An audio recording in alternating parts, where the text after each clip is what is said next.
আসসালামু আলাইকুম প্রিয় ভিউয়ার্স, আজকে আমি নিয়ে আসলাম আপনাদেরকে একটি সুন্দর একটি প্লেসে, যেটা কালীগঙ্গা নদী। আমাদের এখানে হযরতপুরে কেরানীগঞ্জের থানার দিন অবস্থিত, গরুহাটের পাশে আমরা এটা।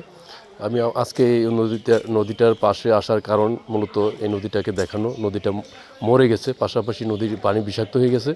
হ্যাঁ, নদীতে এখন আর মাছ পাওয়া যায় না, মাছগুলো মরে গেছে এবং নদীতে আর সেই আগের মতো নাই। পানিগুলো খাওয়া যায় না, গোসলও করা যায় না। যদি কেউ গোসল করে এখানে, তাহলে তা চুলকানি অ্যালার্জিতে হয়।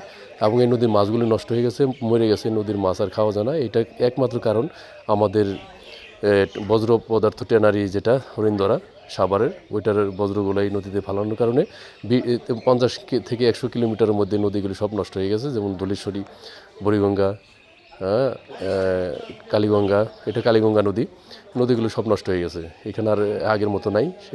এই পানি দিয়ে রান্নাবান্না করা হতো, গোসল করা হতো।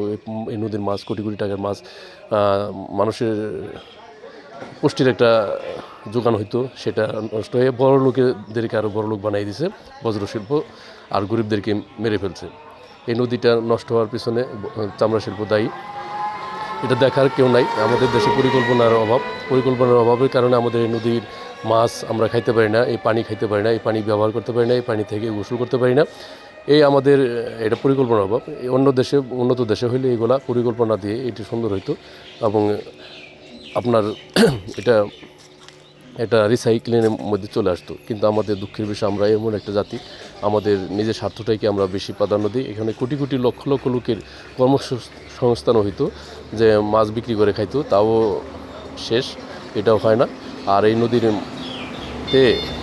যে এখন কিছু করে খাবে বা সেই পরিস্থিতিও নাই।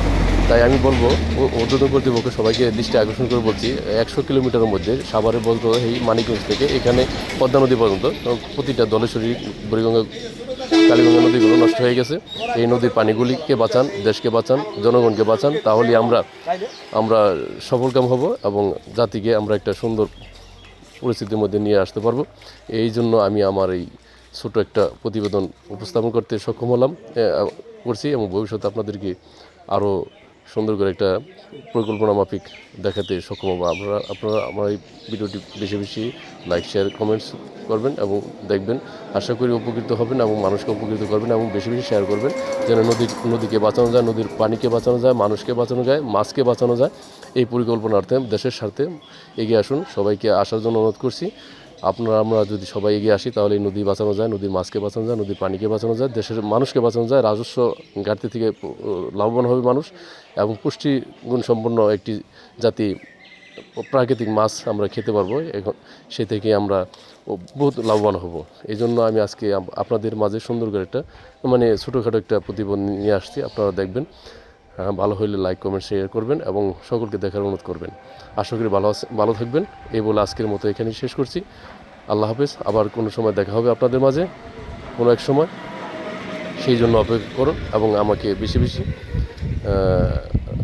উৎসাহিত প্রদান করুন। আমরা যেন এই নদীর মাছকে এবং জনগণের সাথে সম্পৃক্ত হতে পারি এবং মাছকে, দেশের নদীকে এবং এই নদীর মাছকে, পানিকে এবং এর সাথে যারা কর্মসংস্থানের সাথে জড়িত ছিল তাদেরকে আমরা বাঁচাতে পারি। এই আশাবাদ ব্যক্ত করে আজকের মতো এখানে শেষ করছি। পরে আবার কোনো এক সময় আসবো। ভালো থাকবেন, সুখে থাকবেন, এই কামনা করছি। আসসালামু আলাইকুম রহমতুল্লাহি ওয়া বারাকাতুহু।